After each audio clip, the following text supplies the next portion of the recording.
Méditons avec la communauté des disciples du Christ vivant en ce mardi 14 février 2023, 6e semaine du temps ordinaire, année liturgique A.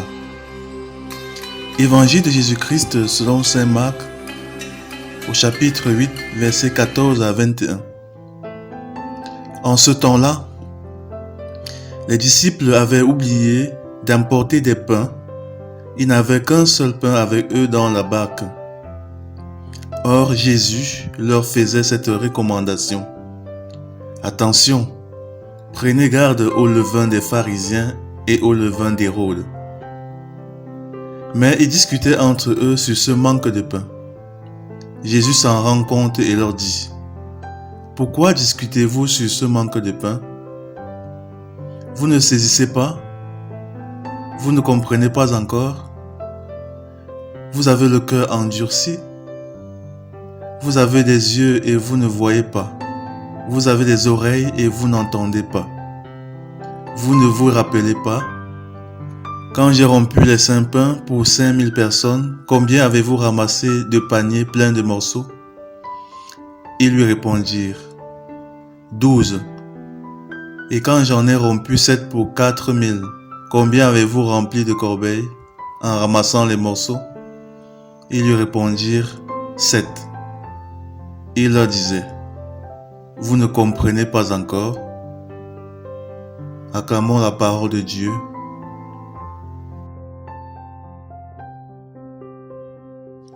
Méditation. Frères et sœurs en Christ, que la grâce de notre Seigneur abonde dans nos vies.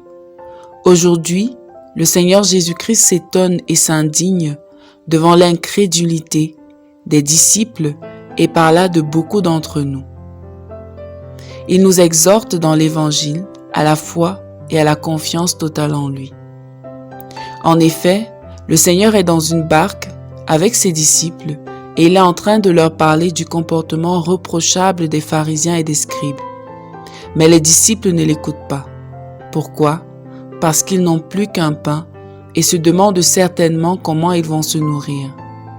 Les disciples s'inquiètent du manque de pain alors qu'ils ont vécu les semaines précédentes le miracle de la multiplication des pains 2 fois.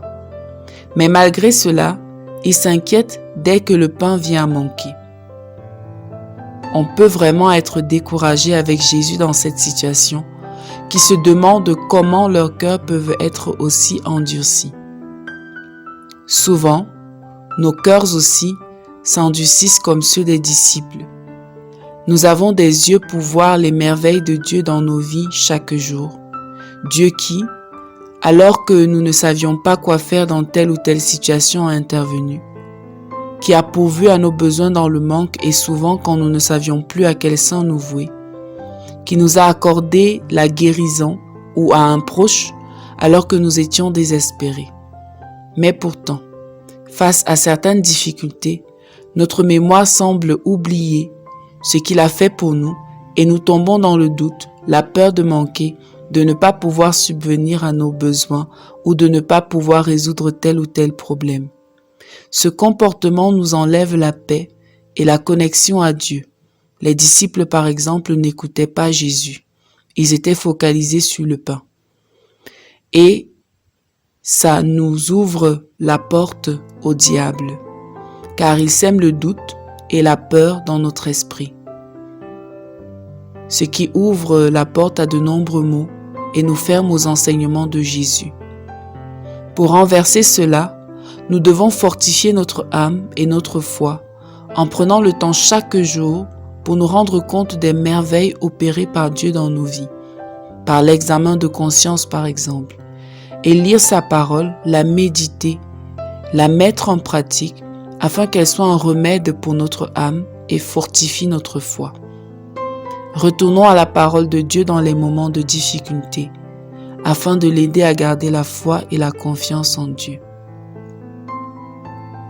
Nous devons ainsi écouter Jésus qui nous parle à travers les événements, la parole ou encore son action dans nos vies. Nous n'avons aucune raison de douter de lui dans aucune situation. Il ne nous a jamais menti et a toujours pris soin de nous. Si nous traversons des turbulences, prenons le temps de voir tous ses bienfaits dans nos vies et dans la vie des autres. Qu'il nous accorde des yeux pour voir ses merveilles et des oreilles pour entendre sa bonne nouvelle et sa paix. Prions. Père d'amour et de grâce, pardonne-nous notre incrédulité et donne-nous la grâce de savoir te faire confiance chaque jour pour le pain que tu nous donnes. Intercession. Nous te prions, Seigneur, pour tous ceux qui n'ont pas de quoi manger dans le monde. Donne-leur toi-même à manger. Maman Marie, intercède pour nous. Exercice spirituel. Prenons un moment de la journée et méditons sur les bienfaits que Dieu nous a accordés depuis le début de ce mois de février. Rendons-lui grâce et demandons-lui la grâce de la foi pour croire même lorsque c'est difficile. Que le Seigneur soit loué en cette nouvelle journée. Amen.